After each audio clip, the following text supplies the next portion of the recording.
The first time I saw her, I didn't even realize she was a queen.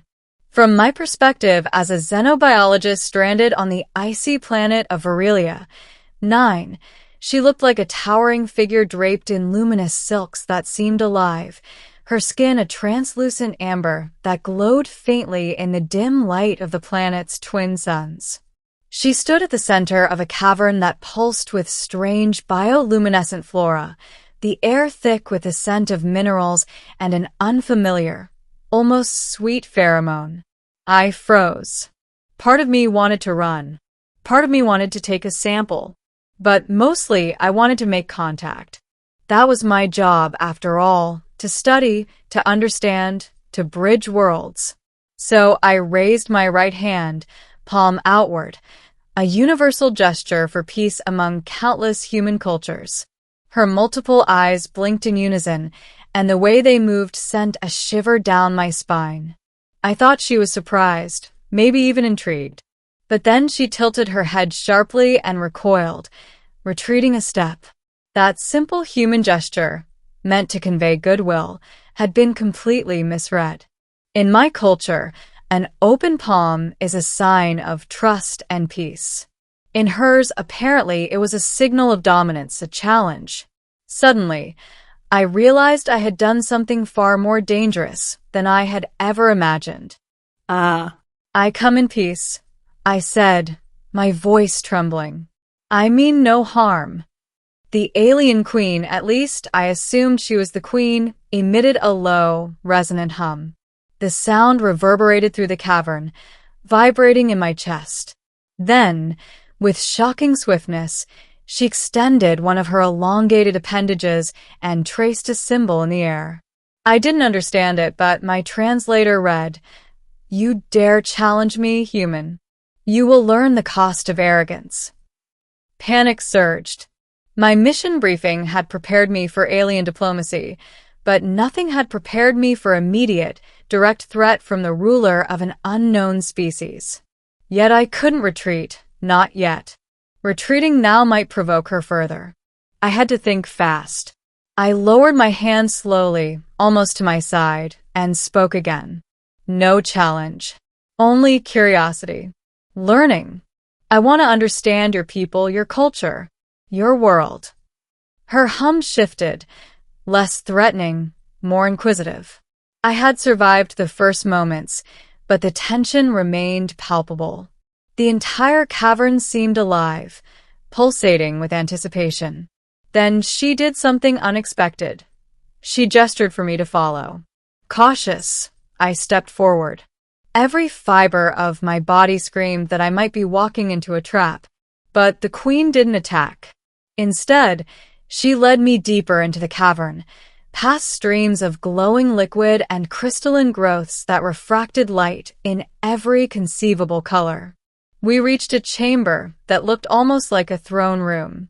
There was no throne, exactly, just a platform that glimmered as if it were alive.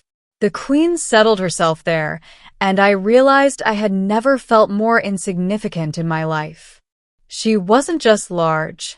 She was monumental, an apex being in her ecosystem, and I was a fragile, soft-bodied human who had accidentally challenged her authority. "What do you want from me?"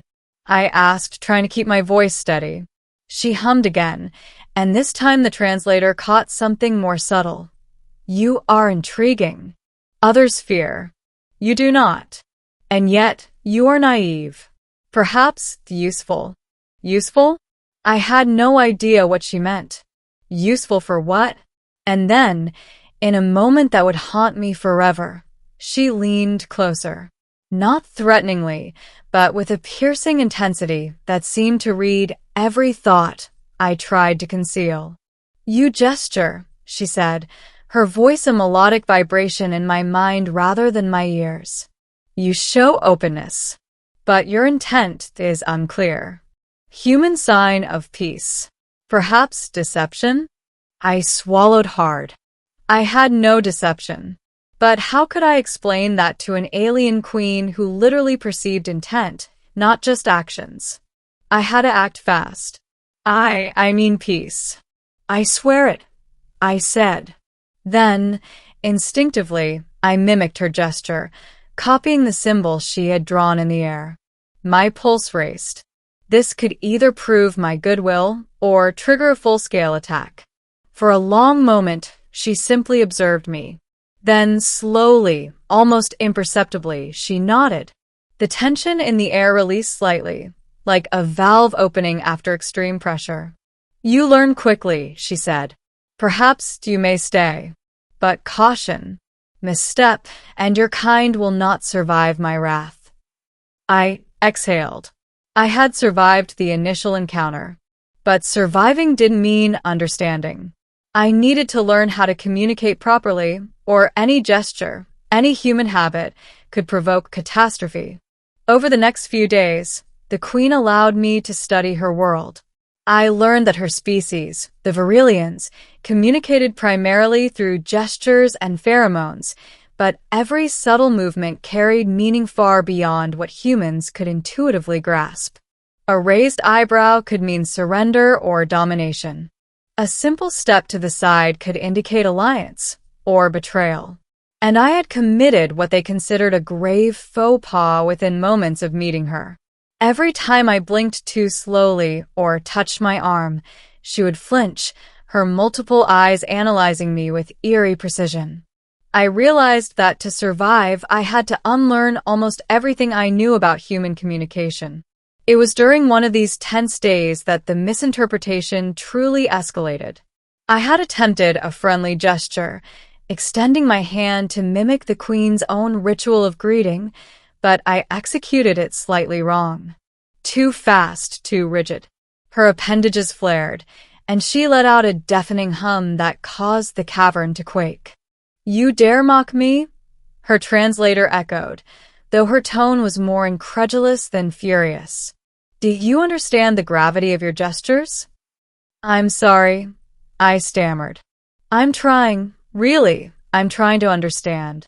Her hum softened, almost contemplative.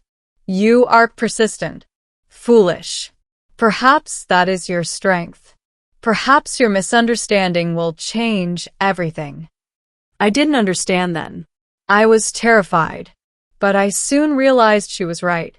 My missteps, my errors, my human inability to immediately comprehend Virelian etiquette, these mistakes became the bridge between our species. It was during a ceremonial gathering, a rare moment where other Virelians approached the Queen, that I made another error. In my nervousness, I bowed my head as a human would to show respect. In Virelian culture, this was interpreted as a direct challenge, a declaration of sovereignty over the observer. The room went silent. Every Virelian froze, eyes on me. And then something miraculous happened. The Queen stepped forward, placing a bioluminescent appendage over my head in a gesture I could barely comprehend. The translator read, "He is ours, yet different. His ways may be foreign, but his heart is true. Let him remain." In that moment, I understood. My blunders had forced the Queen to reconsider the rigidity of her customs. My human mistakes, the gestures she misread, the signs she misunderstood, were not acts of defiance or disrespect. They were acts of curiosity, of openness, of genuine intent. And in a species so rigidly structured by nonverbal communication, that was revolutionary. Months passed. I became an ambassador of sorts, an intermediary between humans and Virelians. My gestures were no longer mistakes. They were lessons. I taught humans how to communicate with Virelians. I learned to read subtle shifts in pheromones and posture that conveyed far more than words ever could. The Queen, she became a friend in the most alien sense of the word. We never spoke as equals in a human sense. Her mind was too vast, her perception too precise, but we understood each other in a way no human had ever understood any alien before. And it all began because she misinterpreted a simple gesture. The final turning point came when the Virelians faced an unprecedented threat, a massive energy storm that threatened to obliterate their cities. Humans could have warned them, could have helped, but the queen hesitated. The protocol of her species dictated strict self-reliance. Intervention from outsiders was seen as dangerous. I gestured to her, a careful, calculated sign I had learned to perfect, and held my hand over my heart. A gesture of trust, of solidarity. It was the same gesture that had caused our first misunderstanding, but this time it carried true meaning. She paused. She analyzed. And then, in a move that would alter the fate of her entire species, she accepted my aid. Together, humans and Virelians stabilized the energy storms. Countless lives were saved. It dawned on me then, the misinterpretation that had terrified me initially had not been a disaster. It had been an opportunity. A simple human gesture, wrongly read, had sparked a chain of events that led to collaboration, understanding, and survival. In the quiet moments after the storm, she extended a small appendage toward me. It hovered over my shoulder, not threatening, not commanding, but acknowledging. The translator conveyed a simple, profound message. Your mistake became our salvation. And I realized, finally, that misunderstanding is not always a curse. Sometimes, it is the seed of change. The AlienQueen misinterpreted my gesture, and in doing so, she changed everything. Not just for me, but for two species on the brink of conflict and misunderstanding. In the end, I learned that communication is never about perfection. It is about intent, curiosity, and the willingness to embrace error. And sometimes a single mistake, interpreted as a challenge, as foolishness, as arrogance, can open doors that no correct gesture ever could. I looked at her then, the radiant, incomprehensible queen of Virelia 9, and I bowed, not because I had to, but because I chose to.